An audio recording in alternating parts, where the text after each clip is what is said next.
अस्सलाम वालेकुम। उम्मीद है कि आप सब लोग खैरियत से होंगे।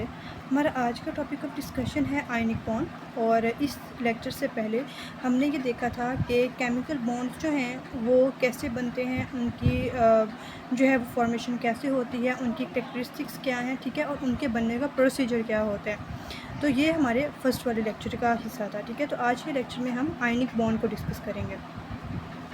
तो सबसे पहले हम देख लेते हैं कि केमिकल बॉन्ड जो हैं वो कितने टाइप्स के होते हैं। तो हमारे पास आयनिक बॉन्ड केमिकल बॉन्ड्स जो हैं वो 3 टाइप्स के होते हैं। पहला है आयनिक बॉन्ड, दूसरा है कोवलेंट बॉन्ड और थर्ड है कोऑर्डिनेट कोवलेंट बॉन्ड।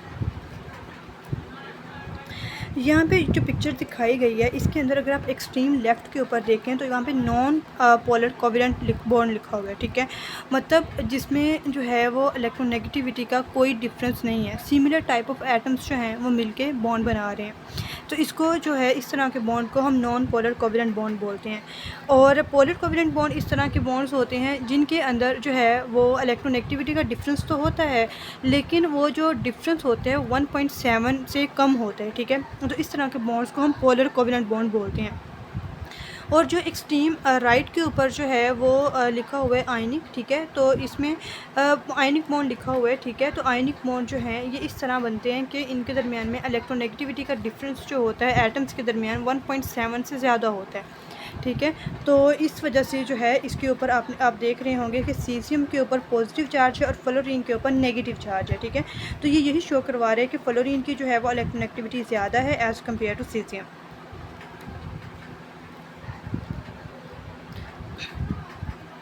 सबसे पहले हम लेविस कॉन्सेप्ट देख लेते हैं, ठीक है।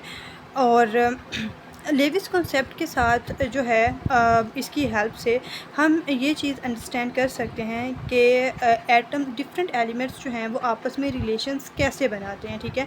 वो इलेक्ट्रॉन्स को लूज़ करते हैं, वो प्रोटॉन को लूज़ करते हैं, या वो इलेक्ट्रॉन को गेन वगैरह जो भी मतलब उनके अंदर प्रोसीजर हो रहा होता है वो किस तरह होता है। तो लेविस थ्योरी हमें क्या बताती है? तो लेविस थ्योरी के अकॉर्डिंग आयनिक बॉन्ड जो हैं वो कंप्लीट ट्रांसफ़र ऑफ इलेक्ट्रॉन से बनता है, ठीक है। मतलब कि इलेक्ट्रॉन्स जो हैं वो एक एटम से दूसरे एटम के अंदर जो है वो कम्प्लीटली ट्रांसफ़र हो जाते हैं, ठीक है। और जो एटम हैं वो लो आयोनाइजेशन एनर्जी वाले एटम से जो है वो मतलब लो आयोनाइजेशन एनर्जी वाला जो एटम है वो अपने इलेक्ट्रॉन को डोनेट करता है, ठीक है। और जो हाई जो है वो इलेक्ट्रॉन अफिनिटी वाला एटम होता है वो उस जो इलेक्ट्रॉन्स होते हैं उनको गेन करता है, ठीक है। तो ये हमें लेविस थ्योरी बताती है। अगर हम एनर्जी टर्म्स की हवाले से बात करते हैं तो जो इलेक्ट्रोपॉजिटिव एलिमेंट्स होते हैं वो हायर एनर्जी स्टेट के ऊपर होते हैं, ठीक है। और जो इलेक्ट्रोनेगेटिव एटम्स होते हैं वो as compare to electropositive element वो लोअर एनर्जी स्टेट के ऊपर होते हैं। और ये जो एनर्जी का डिफरेंस होता है यही रिस्पॉन्सिबल होता है इलेक्ट्रॉन की ट्रांसफ़र के लिए, ठीक है, from high energy state to the lower energy state. मतलब कि पॉजिटिव इलेक्ट्रोपॉजिटिव एलिमेंट से जो है वो इलेक्ट्रोनेगेटिव एलिमेंट की तरफ जो है वो ट्रांसफ़र होते हैं। तो अगर हम एग्ज़ाम्पल लेते हैं पोटाशियम क्लोराइड की फॉर्मेशन के हवाले से, तो अगर हम इसमें पोटाशियम की इलेक्ट्रॉनिक कन्फिग्रेशन के हवाले से बात करते हैं तो 1s2 2s2 2p6 3s2 3p6 और उसके बाद जो है वो 4s1 होती है। तो और इसको जो है वो हम ऐसे लिखते हैं के इंटू 2 8 8 1। मतलब ये हमें शो करवाता है कि पहले शेल के अंदर 2 इलेक्ट्रॉन पूरे हैं, दूसरे के अंदर 8 पूरे हैं, तीसरे के अंदर भी 8 पूरे हैं, और चौथे के अंदर जो है वो 1 इलेक्ट्रॉन पाया जाता है, ठीक है। तो जो हम लोगों ने अपना पिछला लेक्चर देखा था तो उसके अंदर हम लोगों ने ये चीज़ डिस्कस की थी कि कोई भी एटम जो है वो अपनी स्टेबल इलेक्ट्रॉनिक कन्फिग्रेशन जो है वो उसको हासिल करने की तरफ जो है वो जाता है, ठीक है। तो जो है वो पोटाशियम भी यही करेगा कि वो इलेक्ट्रॉनिक जो नोबल गैसेस के इलेक्ट्रॉनिक कन्फिग्रेशन है उसकी तरफ मूव करने के लिए जो है वो पोटाशियम से अपना एक इलेक्ट्रॉन जो है वो लूज़ कर देगा, ठीक है। और इसकी जो इलेक्ट्रॉनिक कन्फिग्रेशन होगी वो 2 8 8 हो जाएगी, ठीक है।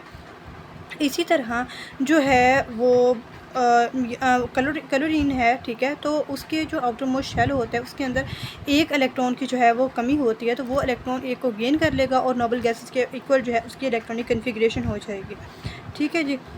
तो ये जो एक इलेक्ट्रॉन लूज़ किया है यहाँ पे पोटाशियम ने, इस इलेक्ट्रॉन का जो लूज़ है उसके लिए जो एनर्जी हमें ज़रूरत होती है जिस एनर्जी की, उसको हम फर्स्ट आयोनाइजेशन एनर्जी बोलते हैं। जिस तरह यहाँ ऊपर दिखाया भी गया है कि पोटाशियम है 2881 है, ठीक है।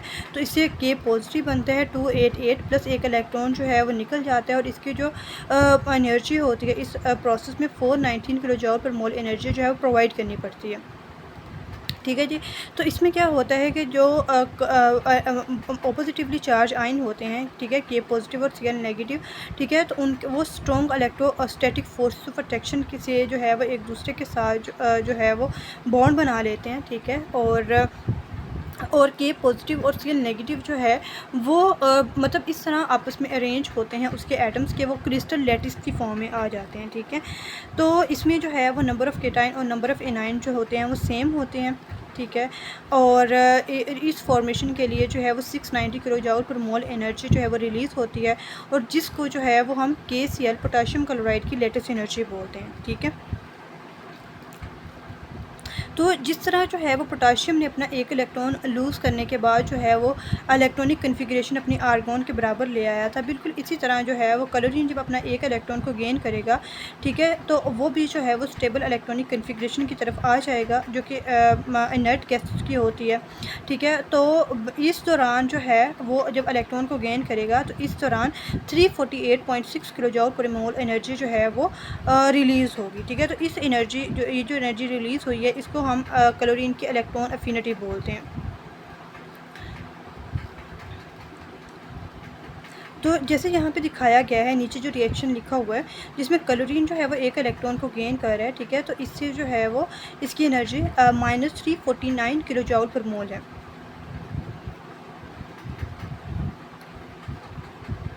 तो इसी तरह जो एलिमेंट्स होते हैं हमारे पास 1A ग्रुप के, जिसमें लिथियम है, सोडियम है, पोटाशियम, रुबीडियम, सीजियम जो है ये गुड लूज़र्स होते हैं इलेक्ट्रॉन के, ठीक है, मतलब ये इलेक्ट्रॉन को इजीली लूज़ कर सकते हैं। और जो 7A के मेंबर्स होते हैं फ्लोरीन, क्लोरीन, ब्रोमीन और आयोडीन जो होते हैं ये गुड गेनर होते हैं, ठीक है। तो जो हमारे पास आयनिक बॉन्ड होता है वो 1A और 7A के एलिमेंट के दरमियान में मोस्टली बनता है, ठीक है।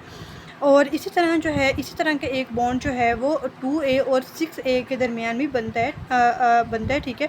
लेकिन जो 1A और 7A के दरमियान के एलिमेंट्स के दरमियान में बॉन्ड होता है आयनिक बॉन्ड, वो बहुत ज़्यादा स्ट्रॉन्ग होता है।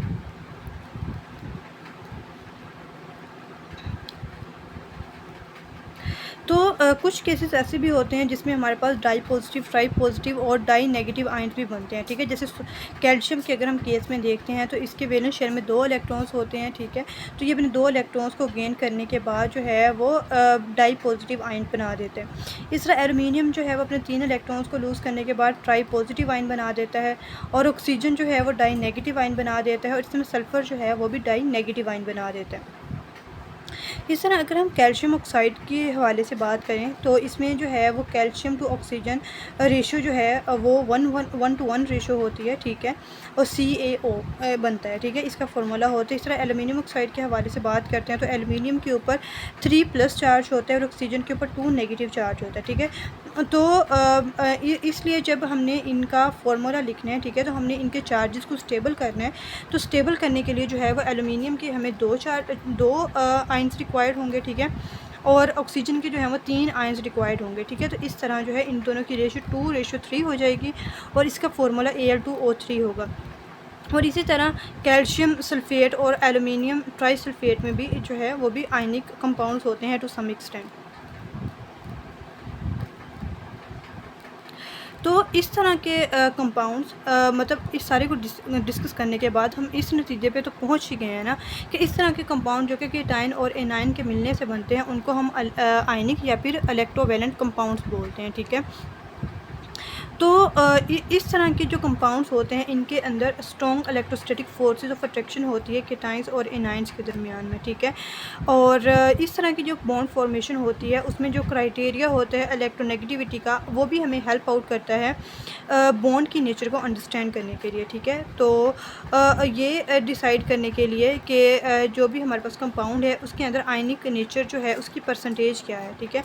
तो और इस परसेंटेज को डिसाइड करने के लिए जो है वो हम जो है वो इलेक्ट्रोनेगेटिविटी का डिफरेंस देखते हैं बॉन्डेड एटम्स के दरमियान में।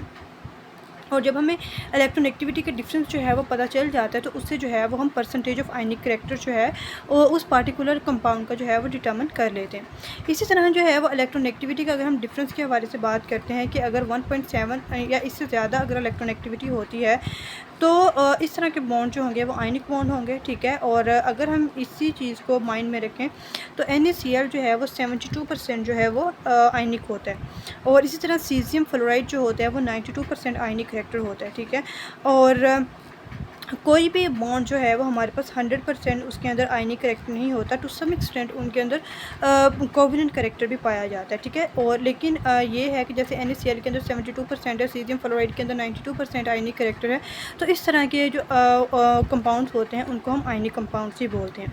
तो यही हमारा आज का लेक्चर था। आई होप कि आपको समझ आ गई होगी। अगर कोई क्यूरी हो तो आप कमेंट सेक्शन में पूछ सकते हैं। अल्लाह हाफिज़।